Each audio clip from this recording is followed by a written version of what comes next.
Derek Lunsford is your 2023 Mr. Olympia champion, and what a fast rise to the top it has been, considering this is only his second appearance in the Open class at the Mr. Olympia event, and 1 year prior, his Open Olympia debut, he placed second. So in the grand scheme of things, that is one of the quickest rises to the top of the sport. But let us not misconstrue this situation. Derek Lunsford has been a pro since 2016. The guy competed at the Olympia 5 times before he made his Open debut. His Open debut, 2022, was actually his 6th time competing in the Olympia. He was a 212 athlete. And if you're going to look at this like any other sport, whether it be kickboxing, boxing, wrestling, things of that nature, it is just a weight class. 212 and Open are the exact same sport. So Derek Lunsford rise to the top, not quite so fast as a lot of people may think. But a good way to start the video, let us go back, way back in time. And we're going to begin with this man, Reg Park. Now, it's a little bit difficult to say who was a pro bodybuilder and who was an amateur bodybuilder at this time. He did win a couple of competitions. In the late 40s, he won a Mr. Britain competition, 1949, and it was an amateur competition. And then in 1950, he was competing for the Mr. Universe, the NABA Universe, that is, and it was the amateur version of that, but at that time there was no pro Mr. Universe. So this was the pinnacle of the sport in 1950, and Reg Park just began competing. He placed second that year to Steve Reeves. So from going to being an amateur 1 year and the next being the second best bodybuilder in the world, that's pretty incredible. And the following year, ladies and gentlemen, Reg Park did in fact win the Mr. Universe competition, the NABA Mr. Universe, which at that time was the pinnacle of the sport, like I said. And Reg Park, he had an incredible career. He was even still competing in 1970, Arnold Schwarzenegger's time. And by this time, obviously, Arnold was the NABA Pro Mr. Universe, but Reg still placing second, defeating Dave Draper that year. And in terms of Arnold's quick rise to the top, he was a NABA athlete in 1966, and by 1967, he did win the NABA Universe, the same title Reg Park won, but at that time, there was the NABA Pro, and Bill Pearl was the NABA Pro champion. So Arnold Schwarzenegger's rise to the top, not quite so fast, considering he never won the Olympia title until 1970, which was, of course, Arnold's second time competing at the Olympia. Larry Scott himself, of course, was the only man ever to win the Olympia on his debut. But to say that he had a very quick rise to the top, I wouldn't agree with that. I wouldn't agree with that at all. Considering Larry Scott, he was competing in the IFBB since 1962. So I guess the Olympia title wasn't around back then. Took him a few years to become recognized as the greatest bodybuilder of his time, and even then, a lot of people considered the NABA Pro to be the biggest title in 1965. With all due respect to Larry Scott, very few bodybuilders have reached the top of this sport in just a couple of years. Lee Haney, he may have had the fastest rise to the top of bodybuilding of anybody. He was competing as an amateur in 1982. Now, you have to realize how big of a deal this is. You can see Gunnar Rosbo there, and the tall fella. Who was that? Ralph Moeller, I think it was. Became a movie star, TV star. Anyway, 1982, got his pro card, or he became pro. By 83, he won the Night of Champions, and then went on to place third at the Olympia.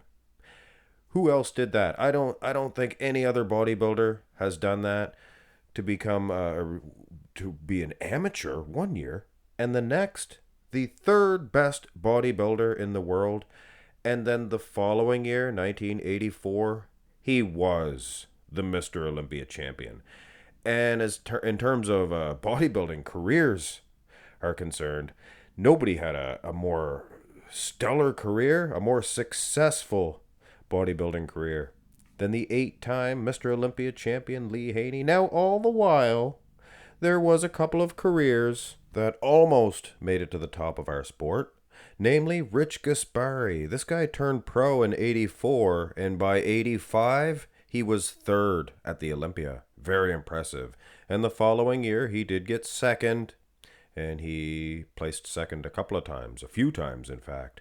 But of course, he never became Mr. Olympia champion. But that is definitely an example of a very fast rise to the almost to the top. Now back to Lee Haney for just a second, because Lee, I mean, he's the grand winner of this video, I think. Fastest rise to the top. Held on to that title until 1991. He did retain it, but nipping at his heels that year was Dorian Yates, and he had a pretty quick rise to the top himself. This was his Olympia debut. He debuted in 1991, placing second, but I don't think he had a as quick rise to the top as Lee Haney. Here he is in 1990, and he placed second to Momo Benaziza at the Night of Champions. And at this point, he had already been an IFBB pro for a couple of years. He got his pro card in 1988 at the British Grand Prix, if I'm not mistaken.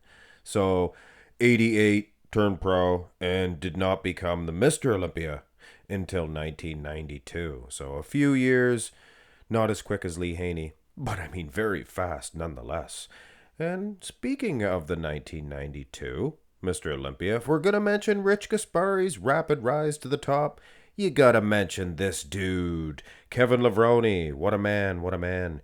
He got his pro card winning the MPC Nationals 1991, and by 92 he was winning the Night of Champions, won that event, one of the biggest events of the year, and then went on to place second at the Olympia on his Olympia debut, matching Dorian Yates. Of course, we know he didn't go on to win the Olympia title, but I mean, it is worth to mention he was still placing second at the Olympia level in 2002. That's 10 years of destruction.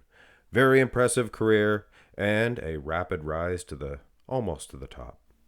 Now, Flex Wheeler, almost the exact same type of career as Kevin Levrone, won the NPC Nationals 1 year after Kevin Levrone, 1992, but all the while he actually lost to Kevin Levrone the year prior.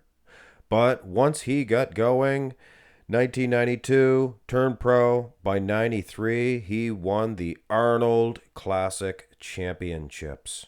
Now, if I'm not mistaken, there's only a couple of guys ever to do that. Another one we will take a look at in just a couple of minutes. But anyway, I don't want to skip ahead. This is an unbelievable impact on the sport. To become a pro 1 year and then win the second biggest title that bodybuilding has to offer the very next year. That is incredible. And then, just as prestigious, I guess, he went on to place second that year at the Olympia, rivaling that of Kevin Levrone's quick rise to the top. So both of those guys, very similar, and much like Levrone as well, Flex Wheeler still placing second years later at the Olympia level to another champion, of course, Ronnie King Coleman. This is him in 1999. So a very rapid rise to the top of bodybuilding. And like I said, as I was making this video, I realized that getting to the top of the sport in just a couple of years, 1 or 2 years, is almost an impossible feat. And I'm sure many of you will mention this guy, Phil Heath. Yes, he placed third at his Olympia debut. That is impressive. But he never won the thing until 2011. And it is definitely worth to mention he was an IFBB pro way back in 2005. So a fast rise to the top, not quite so much. But I figured I would mention him on his due to his third place debut at the Olympia. Now, Nick Walker may be the only guy that is a current competitor that can say he had a rapid rise to the top. He won the North American Championships in 2020. And the following year, much like Flex Wheeler, he was the Arnold's Classics champion. So that is incredible. Him and Flex Wheeler may be the only bodybuilders in the history of the sport that can say that.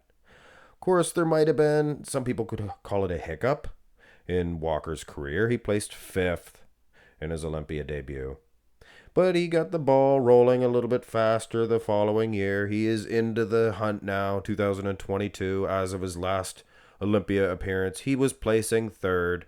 So you could say he is at the top of the sport now. And he did reach that point at a very rapid rate. And there's just not too many guys nowadays that can say that. And we're going to finish off with this guy here. Rubiel Mosquera, the big newcomer, otherwise known as Neckzilla. Now, this guy here has the capabilities of reaching the top of the sport just as quick, maybe even quicker than Lee Haney. Hear me out, guys. This guy just turned pro, 2023 Prague Pro Championships. This is an amateur physique. Are you kidding me? Turned pro. The very next night, he jumped in the pro version of the Prague Pro, jumping in with the Lions, placing 3rd against Michael Krizo and the winner, Samson Dauda. And some people actually think that he should have defeated Krizo, and even fewer people, but some people think that he even should have defeated Samson Dauda in his pro debut. So this guy is on the fast track to success. And if he can get into that top 3 this year at the Olympia, or this upcoming year, 2024, if he can do that, and then the following year win the title, he will be in the same company of, say, a Lee Haney. But he is definitely one to look forward to a stellar career on. Rubiel Mosquera, fast rise to the top. Anyway, ladies and gentlemen, really hope you enjoyed this one. Let me know, did I miss anybody? Did I miss out on anybody? Obviously, Ronnie King Coleman took him a few years to get going, but once he did, Lee Haney, I think he made it to the top faster than anybody in the history of the sport. Definitely deserves respect, guys. 8-time Mr. Olympia champion. Are you kidding me? Hit thumbs up on the video. Love and appreciate all your views, comments, requests, things of that nature. Have a nice one.